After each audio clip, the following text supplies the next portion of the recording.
L'invité de Bonsoir Lyon, Guillaume Duchaffault. Bonsoir, merci d'avoir accepté notre invitation. Vous êtes le directeur général adjoint des Hospices civils de Lyon. Première question assez simple, quelle est la situation aujourd'hui au HCL? Les hôpitaux lyonnais sont-ils saturés?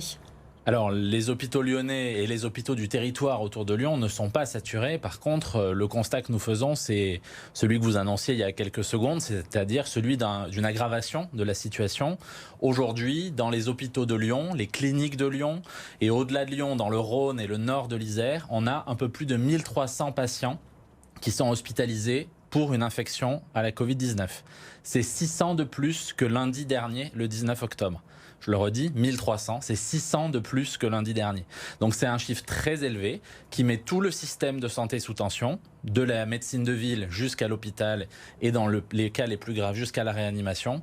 Et cette tension, nous la ressentons tous au quotidien aux Hospices civils de Lyon. Les services de réanimation, justement, on en est où aujourd'hui? On est occupé à quelle hauteur? Alors aujourd'hui, aux Hospices civils de Lyon, nous faisons fonctionner 200 lits de réanimation. Au tout début de cette deuxième vague, nous étions à 139 lits, c'est-à-dire plus de 60 lits en plus, presque 50% d'augmentation de nos capacités de réanimation. Et ces lits sont tous occupés aujourd'hui? Ces 200 lits de réanimation, ils sont aujourd'hui occupés à un peu plus de 90% pour l'ensemble de nos lits. Parmi ces lits, il y en a aujourd'hui un peu plus d'une centaine qui sont occupés par des patients qui sont touchés par la Covid-19. C'est un peu plus de 50% de nos lits qui sont occupés par des malades de la Covid. C'est très élevé et on a beaucoup augmenté nos capacités, aussi dans les cliniques, aussi dans les autres hôpitaux du territoire, et on sait qu'il va falloir continuer à augmenter. Justement, vous avez la capacité encore d'augmenter ces lits en réanimation si la situation persiste? Alors pour donner un point de repère, nous sommes aujourd'hui au nombre d'hospitalisations en réanimation qui correspond à la toute fin du mois de mars, c'est-à-dire 2 semaines après le début du confinement. C'est un niveau très élevé. On va continuer à mobiliser des lits. L'objectif, c'est l'anticipation, de continuer à anticiper cette vague. C'est difficile parce que les équipes sont fatiguées, sont éprouvées par la première vague et la nécessité de transformer à nouveau l'hôpital pour la deuxième. Donc, pas le choix. Nous allons devoir encore ouvrir des lits de réanimation supplémentaires sur notre territoire. Quelle est la marge de manœuvre, justement? Vous pouvez en ouvrir encore combien? Aujourd'hui, dans la région, on a une marge de manœuvre qui est encore de plusieurs dizaines, voire de plusieurs centaines de lits. On parle bien de l'ensemble de la région. Pour ce faire, l'Agence régionale de santé a déprogrammé toutes les activités qui ne sont pas urgentes, c'est-à-dire qu'on n'opère plus ou on n'hospitalise plus dès lors que ça n'est pas urgent et que les patients ne perdent pas de chance, c'est comme ça qu'on dit en médecine. Mais malgré ça, on continue d'avoir des difficultés pour ouvrir ces lits supplémentaires. Et c'est pour cette raison aussi que depuis la fin de la semaine dernière, on voit des transferts de patients dans d'autres régions. Il y en a eu notamment hier, il y en a encore aujourd'hui en direction de la Nouvelle-Aquitaine, des Pays de la Loire.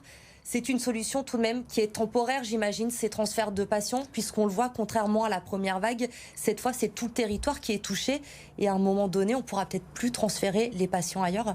Oui, c'est évidemment une difficulté. D'abord, l'objectif, c'est encore une fois de garder un temps d'avance sur cette vague. Donc, on a d'abord réparti les patients sur l'ensemble de notre territoire, dans le public et dans le privé. Ensuite, avec l'Agence régionale de santé, on les répartit dans les hôpitaux de la région, par exemple à Chambéry, à Valence, à Clermont-Ferrand, des hôpitaux qui ont accueilli certains de nos malades depuis la semaine dernière. Et en effet, ponctuellement, nous avons pu, par des transferts aériens, aller transférer certains malades vers la Nouvelle-Aquitaine, vers les Pays de la Loire aujourd'hui. C'est une petite bouffée d'oxygène en attendant que nous puissions continuer d'ouvrir des lits supplémentaires à Lyon avec des ressources humaines qui sont évidemment cruciales pour faire ça. J'entends souvent, mais pourquoi est-ce qu'on n'ouvre pas suffisamment de lits et encore plus? Le sujet n'est pas le lit, le matériel. Il faut beaucoup de personnel pour s'en occuper. Et c'est ça, évidemment, qui est le plus difficile parce que nos équipes sont très mobilisées, déjà très éprouvées, je l'ai dit, et appréhendent beaucoup cette vague dont on sait que probablement elle va être plus haute que la première. Vous évoquiez à l'instant le travail avec le privé. Comment ça se passe justement actuellement quand on voit ces chiffres qui augmentent? On sait que pendant la première vague, il n'y avait pas forcément eu de collaboration avec le privé. Beaucoup de cliniques étaient restées vides alors que les hôpitaux recevaient énormément de patients Covid. ça s'organise mieux sur cette deuxième vague? Alors à Lyon, on a eu la chance d'avoir dès la première vague une coopération entre le public et le privé qui s'est bien passée et des cliniques qui ont pris une part très importante de soins de nos patients Covid. C'est la même chose pour cette deuxième vague. Ils sont très mobilisés, soit pour ouvrir des capacités d'accueil de patients en hospitalisation, voire en réanimation, puisque nous avons à Lyon des cliniques qui sont capables de faire de la réanimation. Et puis ils sont aussi en mesure de mettre à disposition des ressources humaines, soit d'autres cliniques, soit vers l'hôpital public, pour renforcer nos équipes et ouvrir ces lits supplémentaires. Cette responsabilité d'animation du territoire, ce sont les Hospices civils de Lyon qui la gèrent pour le Rhône et le nord de l'Isère. Nous sommes en train d'essayer de piloter ça avec la contribution de tous les établissements. Clairement, nous avons besoin de toutes les volontés, de toutes les forces vives, de toutes les ressources humaines et de toutes les capacités d'hospitalisation. Et c'est la raison pour laquelle tout est déprogrammé et nous attendons que chacun puisse contribuer à cette phase qui est très critique dans l'anticipation qu'on doit garder sur la deuxième vague. Aujourd'hui, le marathon est loin d'être terminé. Les soignants sont sur le pont depuis le mois de mars. Déjà, ils sont épuisés, on le sait. Et cette deuxième vague risque d'être encore très longue.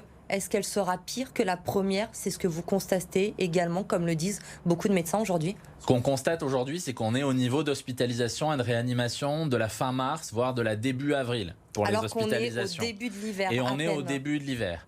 Je le répète, la seule manière d'arrêter cette épidémie, c'est la distanciation sociale et les gestes barrières, y compris dans les familles, y compris dans les cercles amicaux.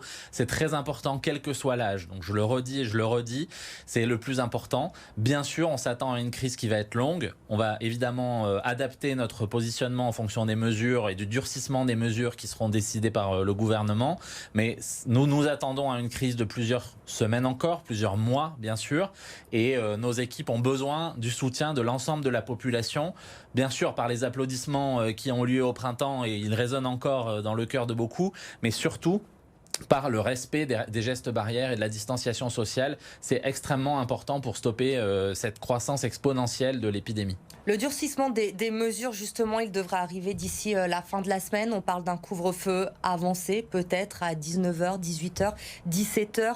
Un reconfinement local, peut-être un reconfinement seulement le week-end. Certains parlent même d'un reconfinement total au niveau national. Votre avis, justement, quand vous voyez, vous, cette situation au jour le jour, au plus près, il faut arriver aujourd'hui à un reconfinement total ?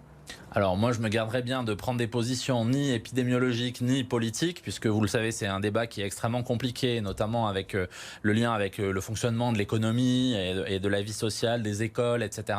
Ce que moi je constate aujourd'hui, c'est que le système de santé est sous pression. Donc nous conservons cette phase d'anticipation. Pour combien de temps, je ne sais pas, et c'est la raison pour laquelle nous avons besoin que cette épidémie arrête d'augmenter.